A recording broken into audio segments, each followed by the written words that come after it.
النقطة التانية محمد صبحي، الأداء المتتالي ما بين الماتش اللي لعبه الماتش اللي فات والماتش دوت. حارس مرمى بيثبت إن هو جون، حارس مرمى بيثبت إن هو مهما قعدت على الدكة أنا لسه ثابت زي ما أنا، ومستني الفرصة. مش مفيش كلام إن أنا همشي، لأ، أنا تيشيرت نادي الزمالك يليق بيا.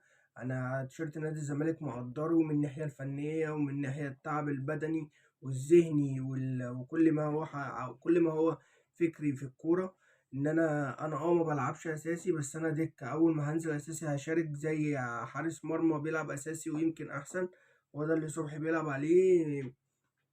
أداؤه في الماتش بعد ماتش ممكن يديك الثقة لبيسيريو إن هو يبقى عنده دكة ما يفكرش في حارس المرمى كتير. بس أنا عندي ممكن إن أنا أعمل صفقة في الصفقات الصيفية، إن أنا ممكن أجيب حارس مرمى تالت مكان اللي عندي، وأطلع اللي عندي لحتة تانية.